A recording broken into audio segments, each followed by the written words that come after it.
नमस्कार, स्वागत है आपका। एनडीटीवी देख रहे हैं आप। मैं हूं आपके साथ ऋतु सिंह। और चलिए शाम की ब्रेकिंग न्यूज की शुरुआत करेंगे शिलांग से मिल रही बड़ी खबर के साथ, जहां राजा हत्याकांड मामले में बड़ा अपडेट सामने निकल कर आ रहा है। 3 आरोपियों को कोर्ट ने रिमांड पर भेजा है और 6 दिन की पुलिस रिमांड पर भेजा गया।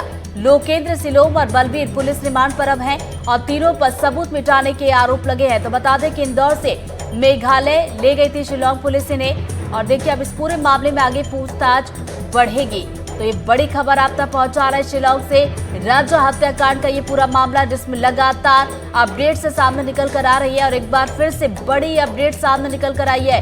3 आरोपियों को कोर्ट ने रिमांड पर भेजा है और 6 दिन की पुलिस रिमांड पर भेजा गया है। लोकेंद्र, सिलोम और बलबीर पुलिस रिमांड पर है और तीनों पर सबूत मिटाने के आरोप लगे हैं। तो बताते चले कि इंदौर से मेघालय शिलांग पुलिस इन्हें लेकर गई थी और अब जो है तीनों ही आरोपियों को कोर्ट ने रिमांड पर भेजा है। तो 6 दिन की ये पुलिस रिमांड रहेगी। पूछताछ इस पूरे मामले में इनसे और भी की जाएगी, डिटेल में विस्तार से जानकारी जुटाई जाएगी। और लोकेंद्र, सिलोम और बलबीर ये तीनों ही पुलिस रिमांड पर है। ज्यादा जानकारी के साथ सहयोगी रतनदीप चौधरी हमारे साथ जुड़ गए, सीधा हम रुख करेंगे।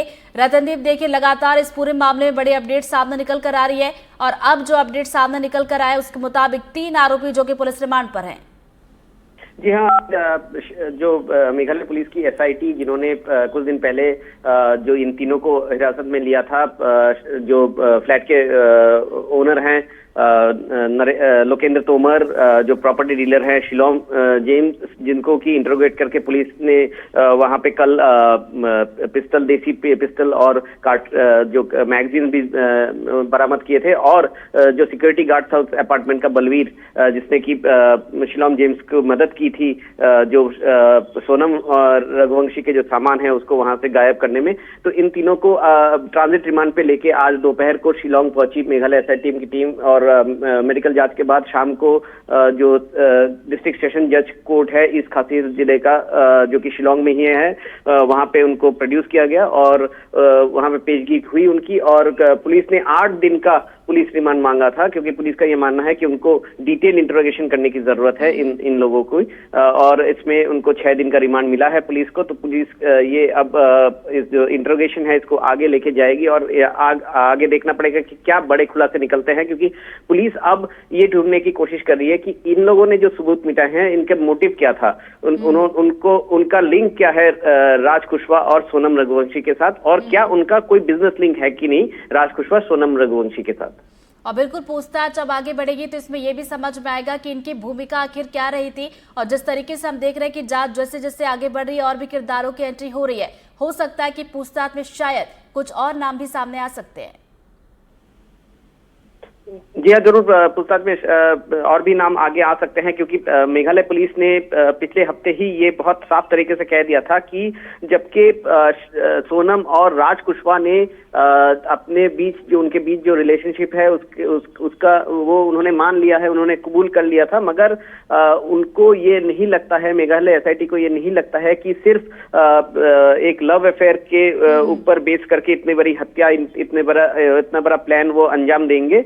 और ये भी मेघालय एसआईटी ने अब ऑन रिकॉर्ड कहा है कि सोनम और राज कुशवाहा का बिजनेस एस्पिरेशंस भी थे, बहुत क्लोजली दोनों बिजनेस में भी लिंक थे। तो कहीं ना कहीं पे ये लव अफेयर के आगे बिजनेस रिलेटेड कुछ मामले हैं, या फिर क्या और भी लोग इसमें शामिल है कि नहीं, कि उनको मदद करने वाले और भी लोग हैं कि नहीं, उनका पता लगाना भी बहुत महत्वपूर्ण है। होंगे तो पूछताछ में सामने निकल कर आएगा। नजरें आप बनाए रखिएगा, आगे अपडेट लेंगे। फिलहाल बहुत बहुत शुक्रिया आपका तमाम जानकारी के लिए। और चलिए बढ़ते आगे दौर से एक और बड़ी खबर, राजा हत्याकांड केस से जुड़ी एक और बड़ी खबर आ रही है। राजा के भाई विपिन रघुवंशी ने सवाल उठाए हैं, सोनम और राज के रिलेशनशिप को लेकर सवाल उठाए हैं और कहा कि सोनम अभी भी कई राज छिपा रही है। उन्होंने कहा कि हाईकोर्ट में नार्को टेस्ट कराने की अपील भी करेंगे। उन्होंने कहा कि हमें आज भी पता नहीं कि सोनम ने राजा को आखिर क्यों मारा। राजा रघुवंशी के भाई विपिन रघुवंशी ने एक बहुत बड़ा सवाल उठाया है कि अगर शिलोंग पुलिस ये बोल रही है कि अब सोनम और राज ने अपना रिलेशनशिप कबूल लिया है तो जो सोनम है उन्होंने राजा रघुवंशी की हत्या क्यों की। हम सीधे विपिन रघुवंशी जो राजा के भाई हैं उनसे बातचीत करने का प्रयास करेंगे। सर, आपने एक बहुत बड़ा सवाल उठाया क्योंकि अभी भी आपके परिवार वालों को ये सवाल है कि राजा की हत्या की तो क्यों की। देखिए, जिस प्रकार से सोनम और राज ने जो है दोनों एक दूसरे प्यार करते उन्हें कबूल कर लिया है। बाकी मेरा मानना इसमें यह है, कभी सोनम कहती है तो राज और सोनम जो है हम दोनों भाई बहन हैं, और कभी कहती है तो ये मेरा सिर्फ नौकर था, काम करने वाला मेरा। मतलब अभी तक मैं बहुत से प्रकार उसमें सोनम ने जो है अभी तक बयान चेंज कर उसके है, तो उसमें कहीं ना कहीं ये चीज़ झूठ अभी भी है, तो अभी भी ये झूठ बोल रही होगी। तो हम दूसरे से प्यार करते थे, प्यार के चक्कर में मारा है। कभी प्यार के चक्कर मारना होता है कभी, तो इतनी लंबी प्लानिंग पहले से होती नहीं। जी सर, क्या कभी गोविंद भैया से बातचीत में उन्होंने आपको ऐसा आइडिया दिया था कि जिस तरीके से आप बोल रहे हैं सोनम और राज के रिलेशनशिप का, तो क्या आपकी बातचीत में कभी बात सामने आई थी कि हो सकता है दोनों का कुछ अफेयर चल रहा हो? नहीं, देखिए, गोविंद से भी बातचीत हुई थी। गोविंद ने मुझे ये कहा था, तो भैया राज और सोनम जो है दोनों भाई बहन है ये, और हम दोनों जो है एक ही घर में राखी बांधते थे। मगर अभी तक में इनके माता पिता ने जो है कोई कबूल नहीं करा था, तो ये दोनों भाई बहन थे। नारकोटिक्स टेस्ट से जो है शिलोंग पुलिस ने साफ मना कर दिया है। नहीं, देखिए, शिलोंग पुलिस ने मना करा, नारकोटिक्स टेस्ट के लिए मानते हैं हमें। बाकी अभी तक में वजह ये नहीं मालूम पड़ी है तो मारने से दोनों को मिला क्या है। सर, लैपटॉप जो है अभी तक नहीं मिल पाया है सोनम का। नहीं, देखिए, लैपटॉप की जानकारी भी इतनी नहीं है, और अभी जैसे कि कल मुझे मीडिया के माध्यम से मालूम पड़ा था इसमें, तो उनको एक पिस्टल मिली है। अभी आगे क्या मांग रहेगी आपकी? देखिए, मैं हाईकोर्ट जाऊँगा, अपील करूँगा नारकोटिक्स जांच के लिए मैं, क्योंकि अभी तक में सोनम ने जो चीज़ बातें बताई है उसमें कहीं ना कहीं हमें लग रहा है इसमें है, तो सोनम झूठ बोल रही है। ठीक है। राजा रघुवंशी के भाई विपिन रघुवंशी से हमने बातचीत की है। उन्होंने अभी भी सवाल उनका यही है कि अगर सोनम और राज का रिलेशनशिप है तो उन्होंने राजा की हत्या क्यों की। अभी तक ये बात साफ नहीं हो सकी है। उसकी सफाई के लिए वो नारकोटिक्स टेस्ट की मांग लगातार कर रहे हैं। हालांकि जो शिलोंग पुलिस है उसने इसे खारिज कर दिया है, पर लगातार वो यही बात कह रहे हैं कि जब तक नारकोटिक्स टेस्ट नहीं होता तब तक पूरी सच्चाई सामने नहीं आएगी। इंदौर से NDTV के लिए मैं तनुश्री देसाई। बड़ी खबर सतना से, युवक की लाठियों से पीटकर हत्या कर दी गई। मेड़ के विवाद में दबंग ने हत्या की है और वारदात को अंजाम देकर आरोपी फरार हुआ है। गिरफ्तारी से पहले शव उठाने को परिजन अब तैयार नहीं है। रेगांव थाना के खड़ौरी गांव का ये मामला बताया जा रहा है। तो इस वक्त की बड़ी खबर सतना से आप तक पहुंचा रहे हैं, जहां पर एक युवक की लाठियों से पीटकर हत्या कर दी गई है। विवाद बताया जा रहा है, मेड़ का विवाद था, जिसके चलते इस हत्या की घटना को अंजाम दिया गया है और वारदात को अंजाम देकर आरोपी मौके से फरार हुआ है। तो गिरफ्तारी से पहले अब शव को उठाने के लिए परिजन तैयार नहीं है। ज्यादा जानकारी के साथ सहयोगी ज्ञान शुक्ला जुड़ गए, सीधा उनकर करें। ज्ञान, ये क्या है पूरा मामला? ये मतलब ये खेत में बाड़ी लगाने का मामला था और लंबे समय से इन दोनों पक्षों, ये जो आरोपी पक्ष है कुशवाहा लोग हैं और ये मुनेंद्र महज 35 साल का एक लड़का था, और मतलब लगातार ये बहुत ही एक इस प्रकार की घटना घटित हो गई जिससे पूरे क्षेत्र के अंदर आक्रोश का माहौल है। और लगातार मतलब पिछले 3 घंटों में इतना भीड़ बढ़ती जा रही थी और आमजन इस बात को लेकर आक्रोशित थे कि आरोपियों ने महज बाड़ी लगाने के बात पर इतनी बड़ी घटना को घटित कर दिया। 35 वर्षीय युवक की वहीं पर लाठी डंडों से पीट कर हत्या कर दी और हत्या करने के बाद वो वहां से फरार हो गए। तो अपने आप में ये बड़ी घटना है कि लोकतंत्र में एक खेत की बाड़ी लगाने के नाम पर किसी युवक की हत्या कर दी जाती है, और इसको लेकर वो वहां से चूंकि अभी फरार हो गए। पुलिस लगातार, रायगांव थाना क्षेत्र का ये मामला है सतना जिले का, और पुलिस अभी निशानदेही पे, चूंकि दोनों आरोपी चिन्हित हैं, दोनों कुशवाहा हैं, और दोनों की निशानदेही पे पुलिस लगातार इस मामले पर कर रही है। लेकिन चूंकि भीड़ का आक्रोश बढ़ता जा रहा था और उन्होंने यहाँ पे सुंदरा सिमरिया का एक हाईवे है, उस हाईवे को जाम कर दिया था शव को रखकर। तो अभी वहां पर स्थितियां वैसी की वैसी यथावत हैं और उनकी मांग ये है कि जब तक आरोपी पकड़े नहीं जाते हैं तब तक ना शव का अंतिम संस्कार करेंगे और ना वो अभी चक्काजाम खोलेंगे। अभी फिलहाल स्थिति तनावपूर्ण बनी हुई है। तो चलिए, तनावपूर्ण स्थिति है, नजरें आप बनाए रखिएगा। ज्ञान, फिलहाल शुक्रिया आपका जानकारी के लिए। और चलिए बढ़ेंगे आगे, ग्वालियर से बड़ी खबर, जब बेंगलुरु के लिए सीधी ट्रेन सेवा। जी हां, सिंधिया सांसद ने हरी झंडी दिखाकर रवाना किया है। रेल मंत्री, CM और विधानसभा अध्यक्ष इसमें वर्चुअली शामिल हुए हैं। तो बड़ी खबर आप तक पहुंचा रहे हैं। ग्वालियर से बेंगलुरु के लिए ट्रेन सीधी चलेगी अब, और सिंधिया सांसद ने हरी झंडी दिखाकर इसे रवाना किया है। देखिए, यात्रियों के लिए एक बड़ी सौगात, और रेल मंत्री, CM और विधानसभा अध्यक्ष इसे वर्चुअली शामिल हुए और ट्रेन को हरी झंडी दिखाई गई है और ट्रेन को रवाना किया गया। तो ग्वालियर से बेंगलुरु के लिए ये ट्रेन अब सीधी चलेगी और ये तस्वीरें भी देखिए आपको दिखा रहे वर्चुअली ये कार्यक्रम रहा। रेल मंत्री या सीएम और विधानसभा अध्यक्ष वर्चुअली इसमें शामिल हुए। देखिए यहीं से अंदाजा लगा सकते हैं ग्वालियर और बेंगलोर से सीधा कनेक्ट होने का लाभ हमारे ग्वालियर अंचल को मिलेगा। ग्वालियर चंबल संभाग के जितने जिले हैं, ग्वालियर संभाग के सभी युवाओं को, व्यापारियों को, आमजन को इस यात्रा का लाभ मिलेगा। और ग्वालियर बेंगलोर प्रारंभ होने से मध्य प्रदेश के कई जिलों को लाभ मिलेगा। और ये ट्रेन जब बेंगलोर पहुंचेगी तो बीच में 2 दर्जन से अधिक स्टॉपेज रहेंगे। इसलिए मैं ऐसा मानता हूं मध्य प्रदेश के साथ साथ अन्य प्रांतों को भी इस ट्रेन के प्रारंभ होने से लाभ मिलेगा। निश्चित तौर पर ग्वालियर के लिए एक ऐतिहासिक उपलब्धि है, जो कि हमारे प्रदेश के लिए और हमारे देश के यशस्वी प्रधानमंत्री एवं माननीय रेल मंत्री जी के द्वारा ग्वालियर शहर को दी गई ये सौगात है।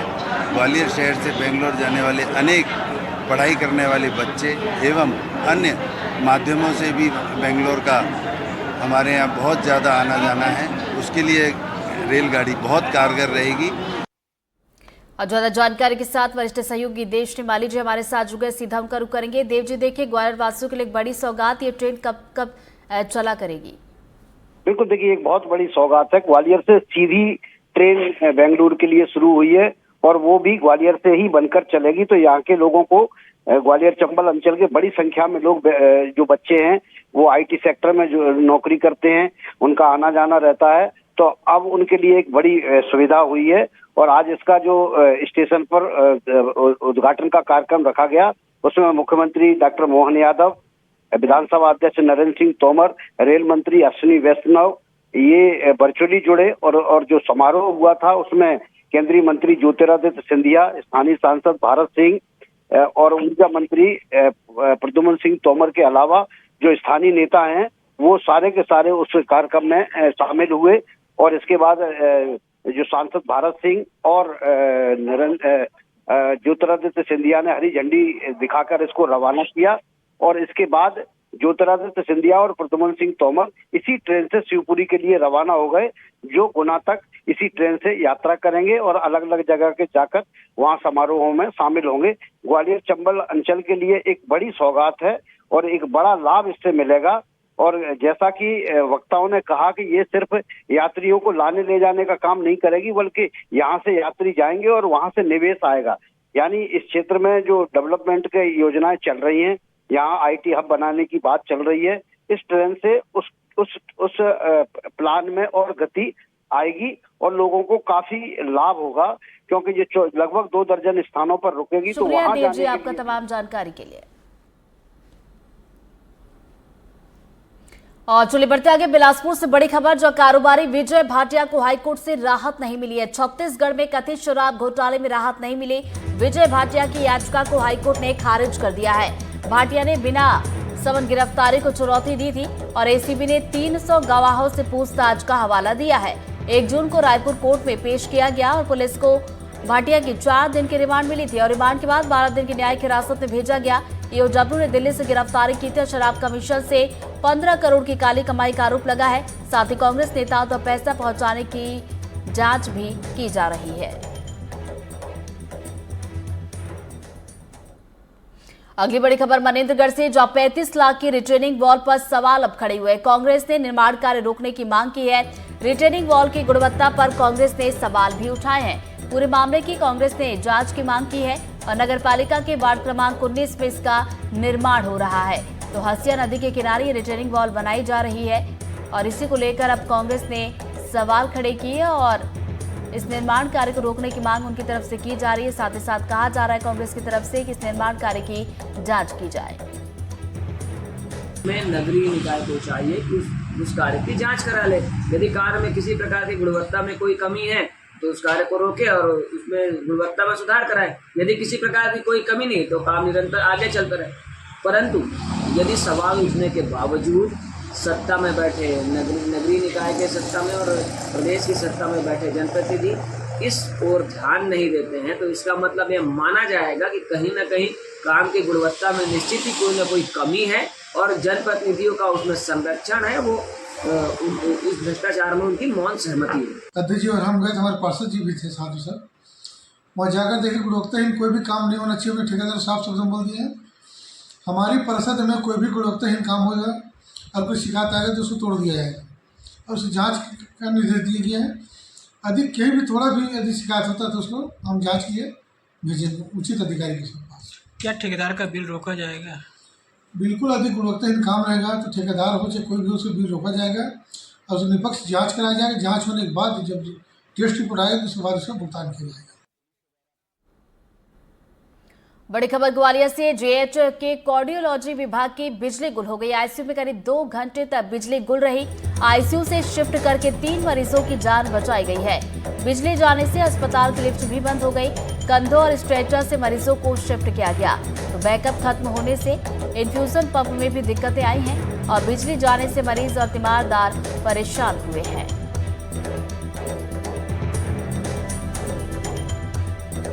हाँ, तो क्या हुआ? वो बाद में अधिकारी आए थे, उन्होंने बाद में टेस्ट की थी, लाइट सब चालू हुई थी। मरीज भी शिफ्ट किए गए? हाँ, मरीज वो आईसीयू वाले भी परेशान थे बहुत ज़्यादा। अच्छा, हाँ, कितनी परेशानी हुई? बहुत परेशानी हुई। 2.5 घंटे में तो समझ लो मरीज को क्या होगा।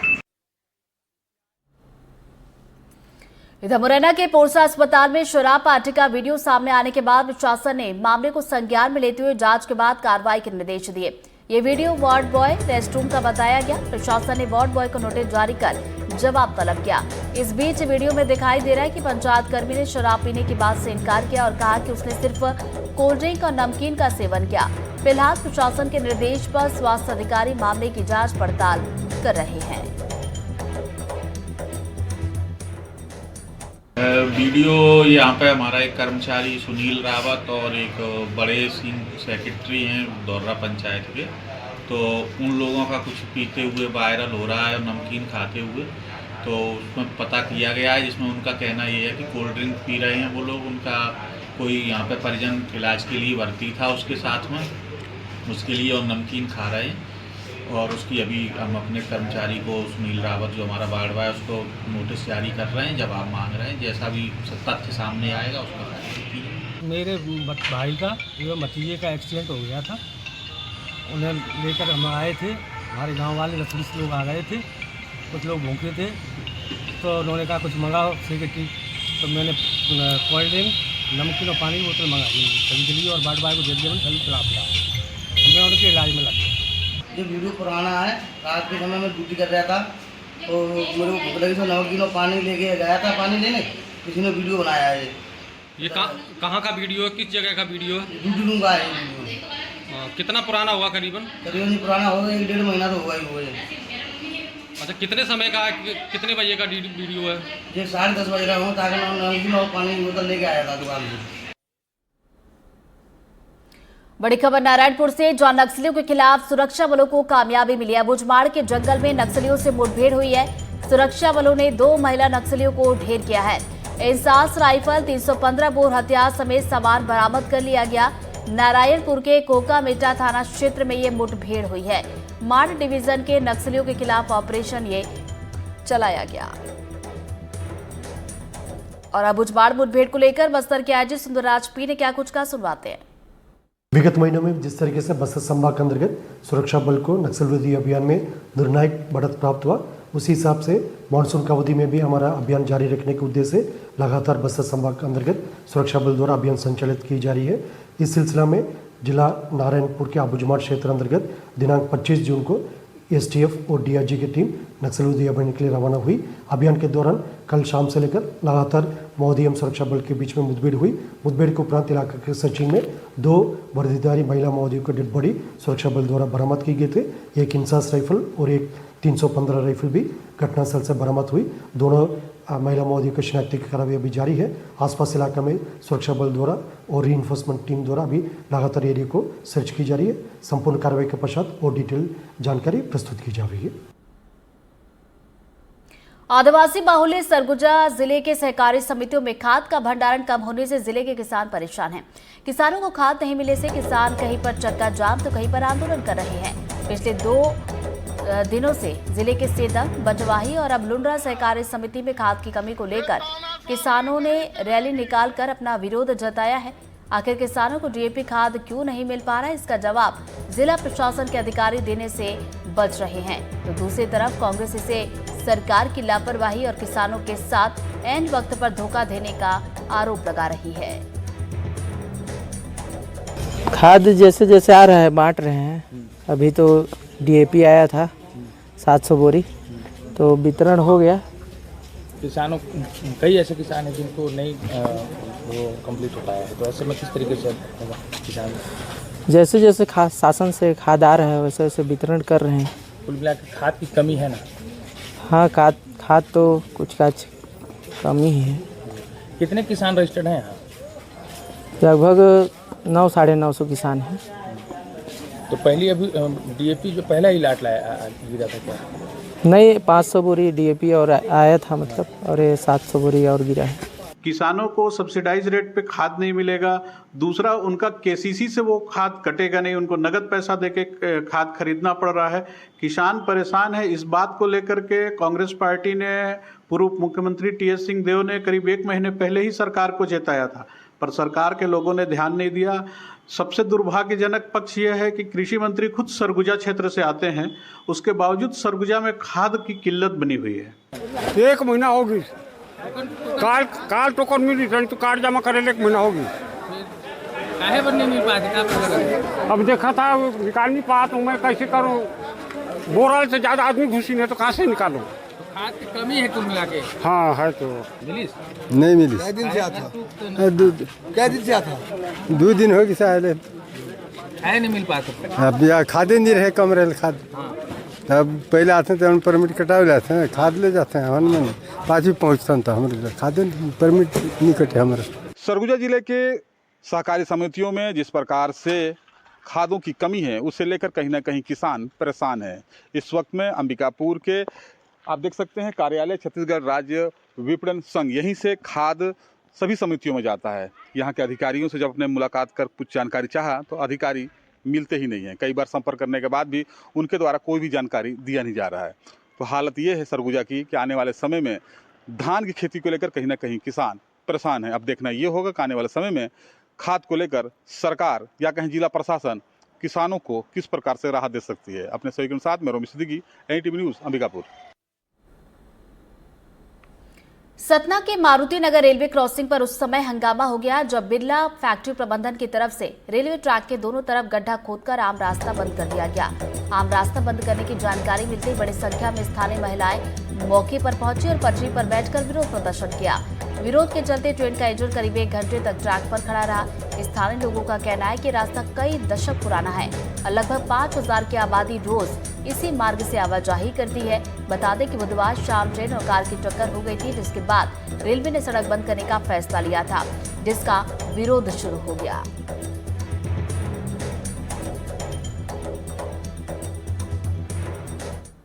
साल की पुरानी रोड जब पगडंडी थी, जब से यहाँ रोड बनी हुई है और कल से आज ये रेलवे वाले हम लोग का रास्ता बंद कर दिए। चारों तरफ रास्ता बंद है, हम लोग कहाँ से जाए? कहीं भी रास्ता नहीं है और ये पूरा रास्ता बंद कर दे रहे हैं। यहाँ कम से कम क्यों, वजह क्या है इसकी, क्यों रास्ता उन्होंने बंद किया? वो कल एक छोटा सा एक्सीडेंट हो गया तो इसकी वजह से वो रास्ता बंद है। इतना बारिश हो रही थी और देखिए इतना गड्ढा है, तो गड्ढे उसका कार जो पहिया है फंस गई, उसको दिखा नहीं। इतना तेज बारिश थी, उधर से हार्न बजा रहे थे, उसकी कार की पहिया फंस गई। हानि कुछ नहीं हुई, कोई हानि नहीं हुई। हानि कुछ नहीं हुई है। हमको दिक्कत, हमें कोई समस्या, हमको हमारी रोड दीजिए हमको यहाँ चलने के लिए। ये 60 साल की रोड है, आज की नहीं 60 साल की। अब इसके अलावा कोई रोड नहीं हमारी, सिर्फ एक ही रोड है हमारी। रेलवे रोड बंद कर दिया, पब्लिक कहाँ पे जाएगी बताइए? इसके अलावा कोई दूसरा इसका कोई रास्ता नहीं है। कितनी जो रास्ता है अभी तो आबादी कम से कम यहाँ 5000 घर बसती, 5000 घर की बस्ती। और इसी के साथ शाम की ब्रेकिंग न्यूज में फिलहाल इतना।